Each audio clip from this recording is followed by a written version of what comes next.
자, 우리가 침상 정리는요, 배드메이킹 같은 경우 시험 문제에서 반드시 출제가 되고 있습니다. 그래서 한 번 더 자세하게 설명을 좀 드리겠습니다. 자, 환자가 새로 입원을 했습니다. 그러면 감염 예방을 위해서 반드시 침상을 깨끗하게 정리를 해야 되는데요. 비어있는지 우리가 확인부터 해야겠죠. 그 침상을 바로 우리가 빈 침상이라고 합니다. 환자가 새로 입원했네. 그럼 뭐라고 한다고? 빈 침상이라고 한다. 또 우리가 환자 갑자기 누워있다가 엑스레이 찍고 오실게요, MRI 찍으실게요, 뭐 하실게요, 이런 환자 잠깐 자리를 비워야 합니다. 그럼 이불을 요래 걷어놓고 가겠지. 그래서 우리가 이불을 이렇게 걷어놓고 간다. 그래서 개방침상이라고 부릅니다. 개방침상은요, 환자 검사실이나 이렇게 잠시 자리를 비웠을 때 그 침상을 뜻한다.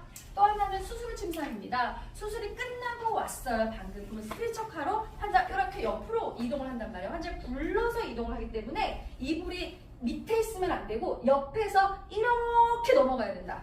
네, 환자는 보통 옷을 입지 않고 오거든요. 환의를 벗고 오는 경우가 많거든요. 그래서 환자가 오자마자 이렇게 덮어주셔야 합니다. 그래서 이불은 세로 모양을 하고 있고요. 또 하나는 베개가 있는데요. 베개를 베지 못하는 경우가 있어요. 그쵸? 뭐 분비물 같은 거나 아니면 뇌압 같은 경우 여러 가지 환자 상태가 다르기 때문에 배가 필요하지 않다고 옆으로 이동을 시켜 놓습니다. 근데 수술을 침상에서 시험에서 맨날 나오는 거는 바로 뭐다? 방수포다.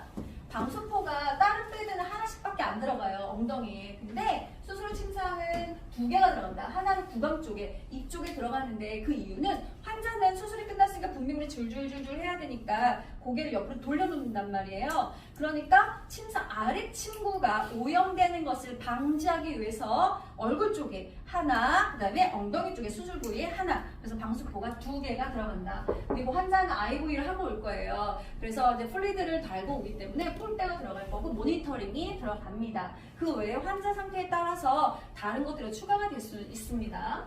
자, 골절 환자입니다. 어디가 부러졌는지 모르겠지만 뼈가 부러졌어요. 그죠? 그러면 뼈를 맞췄을 거예요. 수술방에서. 맞추고 환자 그대로 이동을 했기 때문에 그 맞춰놓은 대로 신체 선열이라고 부릅니다. 그것을 유지해야 되니까 아주 어떻게 딱딱한 침상이다. 그래서 우리는 널판지를 댄 딱딱한 침상 이렇게 암기하시면 되세요. 골절 환자는 그래서 뭐다? 신체 선열을 유지하기 위해서 널판지를 댄 딱딱한 침상을 사용해야 한다. 이렇게 기억을 하시면 됩니다.